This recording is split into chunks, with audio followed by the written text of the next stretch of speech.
நேசரேவும் பாதம் அமர்ந்து ஆராதிப்பேன். உன் தாசனின் பங்காகவே ஏற்றிடுமே என் வாழ்வின் மொழியே. ஆராதனை என் அன்பை என்று நினைத்து ஆராதிப்பேன். நன்மையும் கிருபையும் தொடர செய்யும்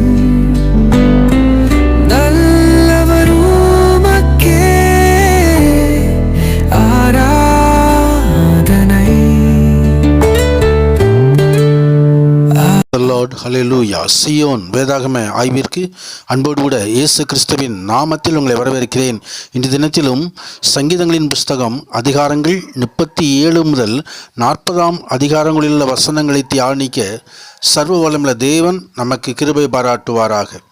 37வது அதிகாரத்திலே பொல்லாதவர்களை குறித்து எரிச்சலடையாதே, நியாயக்கேடு செய்கிறவர்கள் மேல் பொறாமை கொள்ளாதே என்று சொல்லி ஆண்டவர் அவர்களை நியாயம் தீர்க்கிறவர். புல்லை போல சீக்கிரமாய் அறுப்புண்டு பசும்புல் பூண்டை போல வாடி போவார்கள். ஆம், இங்கே இந்த சங்கீதத்திலே துன்மார்க்கருக்குள்ள காரியங்கள், அதோடு கூட நீதிமான்களுக்குள்ள காரியங்களையும் ஆவியானவர் இங்கே சுட்டி காட்டுகிறதை குறித்து பார்க்கிறோம். பிரசானத்துக்கு மகிமை உண்டாவதாக. அநேக நீதியின் வெளிப்பாடுகளை இந்த சங்கீதம் தன்னகத்தை கொண்டிருக்கிறது. கர்த்தருடைய மகிமை உண்டு. ஆண்டவருடைய பிள்ளைகள் கர்த்தரிடத்தில் மன மகிழ்ச்சியாக இருக்க வேண்டும். அவர்தாமே இதயத்தின் வேண்டுதல்களை அருள் செய்கிறவர். ஆண்டவருடைய பிள்ளைகள் தங்கள் வழிகளை கர்த்தருக்கு ஒப்புவிக்க வேண்டும். அவர் மேல் நம்பிக்கையாக இருக்க வேண்டும். அப்பொழுது அவர் காரியத்தை வாய்க்க பண்ணுகிற தேவன். அவர்தாமே தன் பிள்ளைகளுடைய நீதியை வெளிச்சம் போலவும் நியாயத்தை பட்டப்பகல் போலவும் விளங்க பண்ணுவார். கர்த்தரை நோக்கி அமர்ந்து அவருக்கு காத்தீர். கர்த்தருக்கு மகிமை உண்டாவதாக. ஆமாம், இந்த உலகத்தில் அநேக துன்மார்க்க காரியங்கள் இருக்கலாம். துன்மார்க்கர்கள் தேவனுடைய பிள்ளைகளுக்கு விரோதமாய் செயல்படுகிற காரியங்கள் இருக்கலாம். துன்மார்க்கன் நீதிமான் மேல் கண் வைத்து அவனை கொல்ல வகை தேடுகிறான் என்று சொல்லி 32வது வசனம் சொல்கிறது.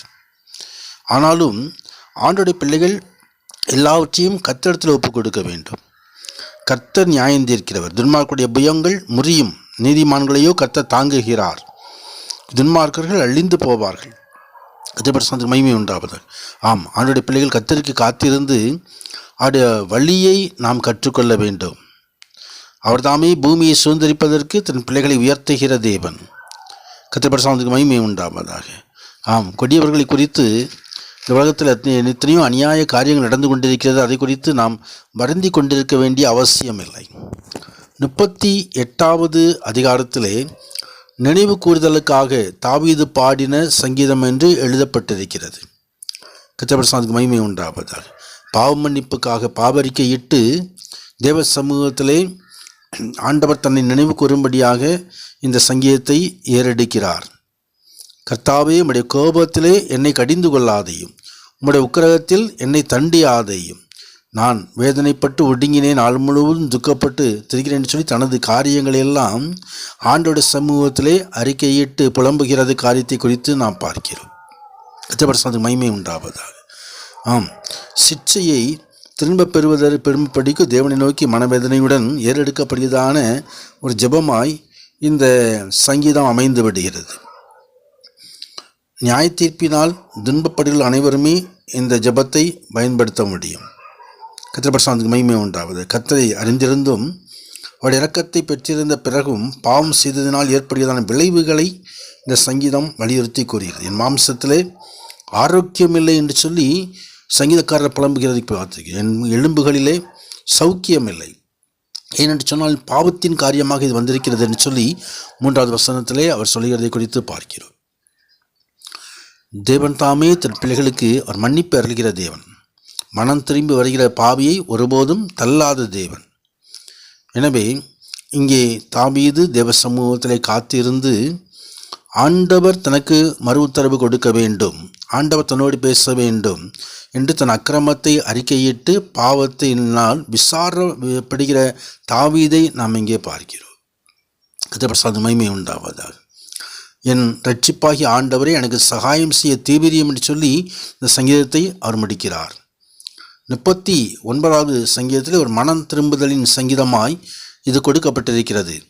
என் நாவினால் பாவம் செய்யாதபடிக்கு நான் என் வழிகளை காத்து துன்மார்க்கன் எனக்கு முன்பாக இருக்க மட்டும் என் வாயை கடிவாளத்தால் அடக்கி வைப்பேன் என்றேன். அவனது பேச்சுகளை வாயின் சொற்களை அடக்கி மிகுதியான சொற்களிலே பாவம் இல்லாமல் போகாது என்று சொல்லி நீதிமொழிகள் சொல்லுகிறது. கர்த்தருக்கு மகிமை உண்டாவதாக. ஆண்டுடைய வசனத்தை நாம் தியானிக்க வேண்டும். கர்த்தருடைய வசனத்தை தியானிக்கும் போது என்னுடைய மணல் கொண்டது, நான் தியானிக்கையிலே அக்கனி மூண்டது, அப்பொழுது நாவினால் விண்ணப்பம் செய்தேன் என்று சொல்லி சங்கீதக்காரர் தன் அனுபவத்தை இங்கே எழுதி வைத்திருக்கிறதை நாம் பார்க்கிறோம். ஆம், தனது வாழ்நாட்கள் எவ்வளவு நிலையற்றதாக இருக்கிறது. வேஷமாகவே மனுஷன் திரிகிறான், மிருதாவாகவே சஞ்சலப்படுகிறான், ஆஸ்தியை சேர்க்கிறான், யார் அதை வாரிக்கொள்ளுவான் என்று சொல்லி அறியான். கர்த்தருக்கு மகிமை உண்டாவதாக. ஆம் கர்த்தாவே, என் ஜெபத்தை கேட்டு என் கூப்பிடுதலுக்கு செவிகொடும், என் கண்ணீருக்கு மௌனமாயிராதையும், என் பிதாக்கள் எல்லோரையும் போல நான் நமக்கு முன்பதாக அந்நியனும் பரதேசியுமாயிருக்கிறேன் என்று சொல்லி தனது காரியங்களை அறிக்கையிடுகிற தாவீதை நாம் பார்க்கிறோம். கர்த்தருக்கு மகிமை உண்டாது. தொடர்ந்து 40வது சங்கீதத்திலும் மீட்பின் சங்கீதமாய் இந்த சங்கீதம் கொடுக்கப்படுகிறது. கர்த்தருக்காக பொறுமையோடு காத்திருந்தேன், அவரின் இடமாய் சாய்ந்து என் கூப்பிடுதலை கேட்டார் என்று சொல்லி ஆண்டவரை துதிக்கும் புதுப்பாட்டை என் நாவிலை கொடுத்தார். அநேகர் கண்டு அதை பயந்து இந்த கர்த்தரை நம்புவார்கள் என்று சொல்லி தாவீது ஆண்டவருக்கு மகிமையாக பாடுகிறதான காரியங்களை குறித்து பார்க்கிறோம். பலியையும் காணிக்கையும் நீர் விரும்பவில்லை, என் செவிகளை திறந்தீர், சர்வாங்க தகன பலிகளையும் பாவ நிவாரண பலியும் நீர் கேட்கவில்லை என்று சொல்லி இதோ ஸ்தோத்திர பலியை ஆண்டவருக்காய் ஏறெடுக்கிறதான தாவீது. கர்த்தருக்கு மகிமை உண்டாவதாக. என் தேவனே, உமக்கு பிரியமானதை செய்ய விரும்புகிறேன், நியாயப்பிரமாணம் என் உள்ளத்திலே இருக்கிறது என்று சொல்லி ஆண்டவருக்கு பிரியமானதை செய்ய வேண்டும் என்று சொல்லி உம்மை தேடுகிற அனைவரும் உமக்குள் சந்தோஷப்படுவார்களாக. உம்முடைய ரட்சிப்பை விரும்புகிறவர்கள் தேவனுக்கு மகிமை என்று சொல்லுவார்களாக. நான் சிறுமையும் எளிமையுமானவன், கர்த்தரோ என்மேல் நினைவாயிருக்கிறீர், தேவரீர் என் துணையும் என்னை விடுவிக்கிறவருமாயிருக்கிறீர், என் தேவனை தாமதியாதையும் என்று சொல்லி தேவ சமூகத்திலே விண்ணப்பங்களை ஏறெடுக்கிறதான தாவீது. கர்த்தருக்கு மகிமை உண்டாவதாக. ஆம், இந்த தாவீதைப் போல நாமும் கூட தேவ சமூகத்தில் ஒப்புக் கொடுப்போம். உன்னதரான தேவன் மகிமையான ஆசீர்வாதங்கள் அளிப்பாராக. ஆமீன், ஆமீன்.